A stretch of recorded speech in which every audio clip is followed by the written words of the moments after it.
सत्ता को आईना दिखाना राष्ट्र धर्म है, ये देशद्रोह नहीं हो सकता।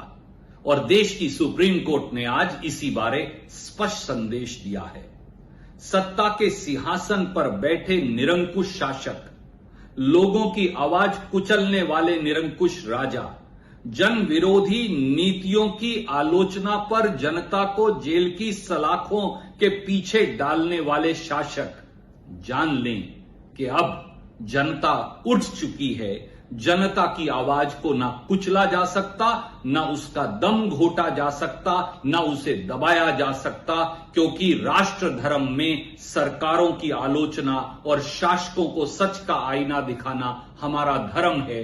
कांग्रेस 2019 में यह कानून खत्म करना चाहती थी। आज देश की सुप्रीम कोर्ट ने इस पर पाबंदी लगाकर साबित कर दिया कि हमारा रास्ता सही है। लोगों की आवाज उठती रहेगी, यही जन आंदोलन की परिपाटी है। और आइए सीधा रुक करेंगे, मेरे सहयोगी प्रभाकर मिश्रा इस खबर पे ज्यादा अपडेट के साथ जुड़ गए हैं।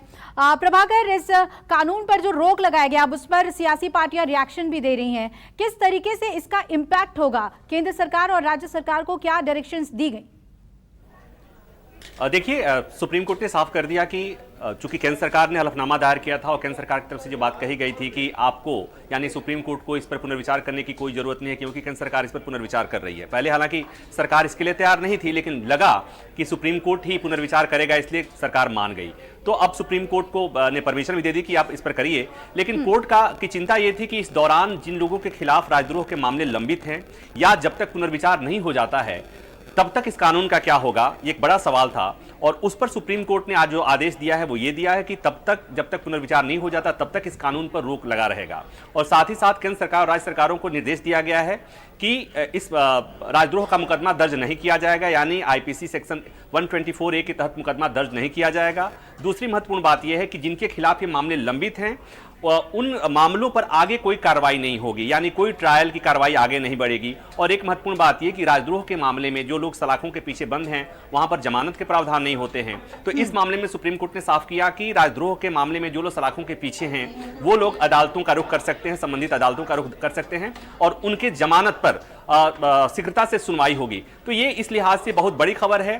महत्वपूर्ण बात यह है कि केंद्र सरकार ने इस कानून के पर पुनर्विचार करने की बात की है, कानून खत्म करने की बात नहीं की है।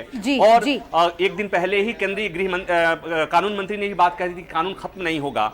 तो ये देखना होगा कि जुलाई के थर्ड वीक में एक बार फिर इस पर सुनवाई होनी है। तब बिल्कुल, यानी कि अब जुलाई में इस पर सुनवाई होगी, तब तक रोक है। बहुत बहुत शुक्रिया आपका प्रभाकर, विस्तार से हमें समझाने के लिए सुप्रीम कोर्ट के इस बड़े फैसले पर देशद्रोह को लेकर। एक छोटे से ब्रेक के लिए यहाँ पर रुक रहे, बने रहिएगा न्यूज़ 24 के साथ। नमस्कार, मैं हूं मानक गुप्ता। अगर आपको हमारा ये वीडियो पसंद आया हो तो इसे लाइक और शेयर जरूर करें, और हाँ, हमें सब्सक्राइब और फॉलो करना ना भूलें ताकि आप देश और दुनिया की कोई खबर मिस ना करें। चाहे कोई ब्रेकिंग न्यूज हो या कोरोना वायरस से जुड़ी कोई भी अपडेट, पॉलिटिक्स हो या आपकी जेब से जुड़ी कोई खबर, इलेक्शन की कोई न्यूज हो, कोई कंट्रोवर्सी हो या फिर कोई वायरल वीडियो, सब कुछ मिलेगा न्यूज़ 24 पर। तो जुड़े रहिए हमारे साथ और देखते रहिए न्यूज़ 24।